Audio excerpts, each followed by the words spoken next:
It's crazy how fast the college football season flies by. Clemson has already played 6 of their 12 regular season games. And before the year, I put out a ton of different projections and picks and whatnot for Clemson and across the entire ACC. I picked win totals for every ACC team. So this is a good time to kind of look back and see what's looking pretty smart, what's looking not so smart. And then maybe the interesting part is kind of like why, right? What specifics have we learned since then? So I got a couple ones I nailed and a couple I missed. I'll jump back and forth a little bit, but let's start with one that I think I hit the nail on the head with, and that's the Clemson wide receivers. Before the year, Dabo said the big 5 receivers were Bo Collins, Antonio Williams, Adam Randall, Cole Turner, and Brandon Spector. I thought this was troubling. I suggested they should take a transfer. I just didn't think if you're counting on those 5, that's a big issue, is what I thought coming into the year. And that's basically been proven completely right. Antonio Williams has missed some time, which has played into that for sure. But he's played 3 games and he's had 145 yards, so only 48 yards per game. He's more of a slot guy, but nevertheless, that's a little disappointing, especially with the injury. He missed the big Florida State game and obviously the Wake Forest game. Bo Collins, he's been a little bit better than I expected. He has 339 yards across 5 games. It's still only 68 yards per game. It's not bad. It's just that can't be your number one guy. And he has been Clemson's best receiver, at least consistently across the full 5-game slate, with Antonio Williams being hurt and Tyler Brown, not really doing much against Wake and not playing hardly, Duke in the first couple games. And then Brandon Spector's been ineffective. He has 9 yards. Adam Randall's been ineffective. He has 78 yards. And Cole Turner, who I was high on, but he got hurt. So 3 out of the 5 haven't really done anything. 2 of the 5 have been okay, but not good enough to be a 1-2, right? So that's been something big that's held Clemson back. Luckily, Troy Stellato is finally healthy, and he looks awesome. He was actually open a lot against Wake Forest. Dustin Black did a great video breakdown. There's quite a few plays where Cade Klubnik just didn't see him. But I think he's great. He's definitely a guy that's easy to root for. And I think he's a good player. And then, of course, Tyler Brown. Tyler Brown did look a little bit like he was hitting at that freshman wall against Wake Forest. We'll see if he could get back to how he was, against Florida State and some of the other games where he was really a star. So if you get those 2, you get Antonio Williams back, you get Bo Collins, it could be an okay room. But in hindsight, and I think for a lot of people at the time, they needed to add a transfer. They didn't, and I think that's hurting them. Now, I was still high on Clemson, so let's go to something I got wrong, and this was one of the big ones. I recognized the wide receiver room had some issues, but despite that, I was still decently high on Clemson's offense, not being elite, but taking a big step forward. That was because I thought tight end Jake Briningstool was going to take a big step forward. Davis Allen, the last year's tight end, he was off to the NFL, but I thought Briningstool, he had some struggles as a blocker last season, but I thought as a receiver he was awesome. I thought he'd take strides there and then maybe improve a little bit as a blocker. And with Garrett Riley's creativity, I figured they could use him, sometimes instead of a wide receiver, putting him out wide. And they've done that to some extent, but he's had drops. He doesn't get a ton of separation. Cade's not finding him all that often. His blocking still kind of leaves room for improvement. So he's kind of been one of the bigger disappointments. And maybe it's just my expectations were too high, but I think, him disappointing and then me being right about the wide receivers and combo have hurt Clemson's offense a lot. So that was when I missed Jake Briningstool. I really maybe overhyped him coming into the year. Let's circle back to Clemson. Let's move off of Clemson here. But Florida State was a team where I'm not sure if I was wrong about them. I was certainly wrong about them starting 2-2 with losses to LSU and Clemson. So that was a big miss there. But I did think that their wide receiver core was going to be a huge strength. They lost Micah Pittman to transfer and added Keon Coleman. So I thought him and I thought adding him to the mix with Johnny Wilson was going to make that wide receiver room dominant, and it has. And their offense consists largely of throwing up jump balls to them and then winning them. It's a really just the way the modern game is just so different from even 15 years ago, certainly 20 years ago. Wide receiver, I don't even know who was as important as running back, and now it's one of the most important positions in college football. And they've got 2 stars, and it makes all the difference in the world. Their offense is awesome. What I definitely got right about them was their defense. I thought their offense would be great. It is. I thought their defense would have some trouble, and it really has. They're allowing 300, not 800, 383 yards per game. They ranked just 79th in total defense. Now, I thought that'd come and kind of bite them against LSU and Clemson. It hasn't. I think LSU and Clemson have disappointed, or obviously have disappointed. I still don't think Florida State is maybe all they're cracked up to be. They certainly deserve a high rank. You could argue they should be like 3 or 4 in the country based on what they've accomplished. But I think that defense is eventually going to come back to bite them. Maybe not until an ACC championship game against Louisville. Maybe not until the playoff. But so got some right, got some wrong about them, but definitely was right about their defense. And then let's look at another one I was wrong about. So let's go back to Clemson. So Clemson started the season really shocked me. I thought Duke would be a comfortable win. I thought the Florida State game was a bit of a toss-up, but I figured maybe Clemson splits with them, wins at home, loses in Charlotte, that kind of thing. Was surprised they were favored coming in. Was shocked that Clemson lost to Duke. And just I really thought Cade Klubnik would be a little further along. I've been a pretty big proponent of his. Just a little shocking to me that some of the mistakes. I'd have to double check, but I believe he leads the country in fumbles lost. He certainly did at one point. Then he had another one against Wake Forest.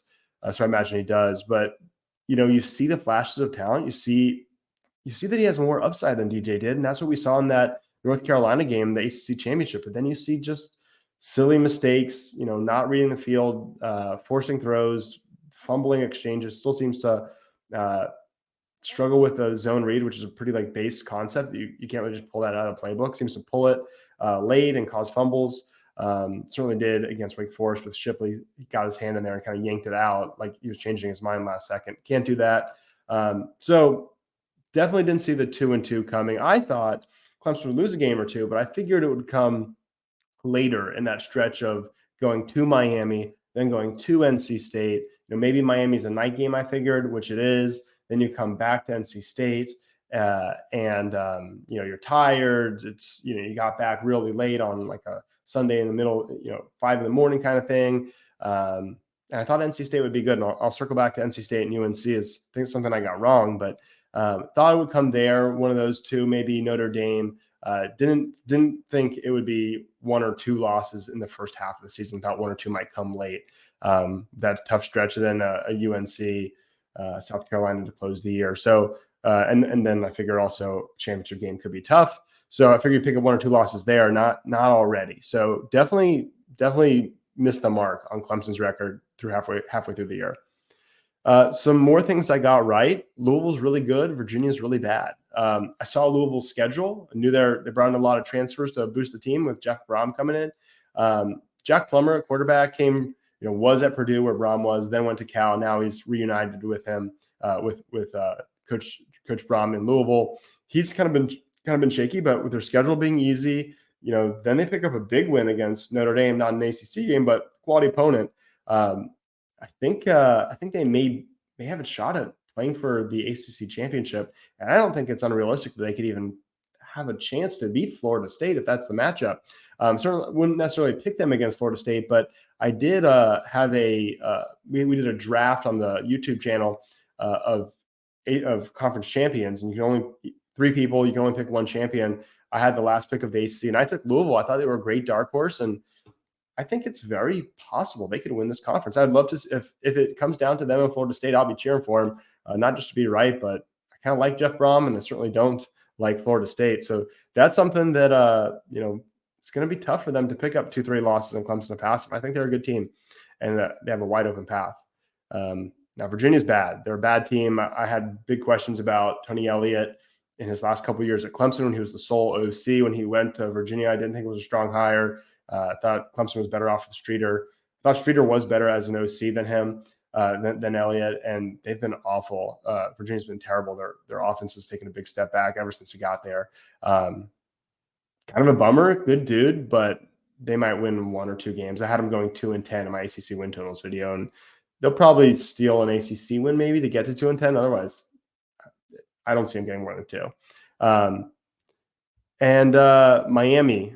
Miami is another one I got right. So I actually had them starting 4-0.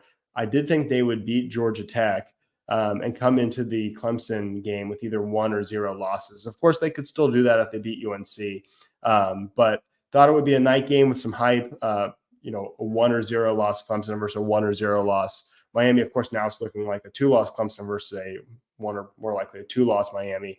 But nonetheless, I had Miami going undefeated, beating A&M in non-conference, and then kind of falling apart a little bit and finishing below 500 in the ACC to go from 5-7 to 7-5. I think that's where they end up, unless, of course, they lose to UNC, Clemson, and kind of quit. Then it could get ugly. So that's an interesting one to watch. We'll see how Miami fares. It could certainly end up with me being wrong there.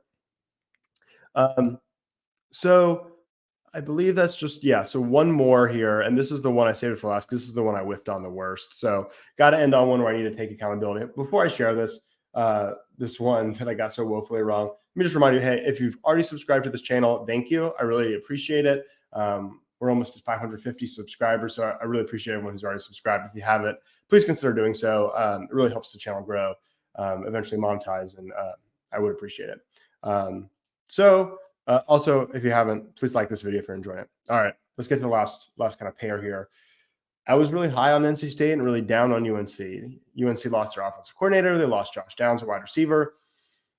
Thought Drake May could even have a sophomore slump. And maybe, Drake May had a couple iffy games early, but he's really good.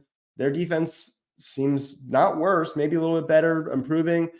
They're pretty good. And I don't know who's going to beat them. They'll probably slip up because they're UNC, but you don't feel really great about that Clemson UNC matchup later in the year.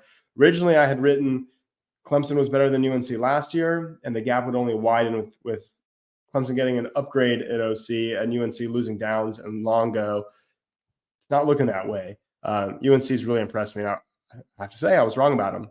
NC State, school I do not like. I was trying to be unbiased. I saw they brought in Robert and I, very creative offensive coordinator, who had a ton of success at Virginia with quarterback Brennan Armstrong. Armstrong threw for 4,449 passing yards when he was at Virginia, ACC record. He was incredible. Then Anai goes to Syracuse, really gets their offense playing a lot better. And then Dave Doran reaches out, is able to bring him down to NC State. Seems like a big upgrade. Then on top of that, they add Brennan Armstrong from Virginia through the transfer portal, reuniting those two, allows MJ Morris to get another year of seasoning before he has to play. Thought that was a recipe for huge success. They don't have a lot of wide receiver. They have to replace some on the lines of scrimmage, but I figured you finally had. Dave Doran even said in a podcast, it was a Gramlich and McLean podcast, that Doran said he wanted to evolve the offense, be more modern, right? Those all seem like really good signs. I thought they could get 8-9 wins. Maybe they were the upset on Clemson's schedule after a night game at Miami. I put all that out there, and they've looked bad. They've looked really, really bad. They struggled. They won, but they struggled with Marshall. They, of course, lost to Notre Dame, which isn't too bad. But they also lost 13-10 and just looked terrible against Louisville. They go to Duke. I think they've got a really good chance to right the ship because Riley Leonard's out. But then you're looking at Clemson. They play Miami, and they still have UNC at the end of the year. So decent shot. They're more like 7 wins rather than 8 or 9. We'll see. I mean, they could certainly right the ship with MJ Morris as they've switched quarterbacks. But either way, I was dead wrong with the whole Robert and I, Brennan Armstrong reunion thing. They've officially made the switch to MJ Morris. So we'll see if that salvages their season. It certainly could. But that one I gotta take the L for. So certainly one that I'm happy to take the L for, as it is Clemson's rival. Happy to be wrong about them being good. But that's where we are halfway through the season. I'm sure there'll be more. I hit a nail on the head for the rest of the year, and there'll be more that I mess up. But thanks for watching. Leave your comments. What did you get right? What did you predict that others weren't, that you nailed? What were you dead wrong about that has surprised you throughout what is always a crazy college football season? Let me know in the comments. Thanks for watching.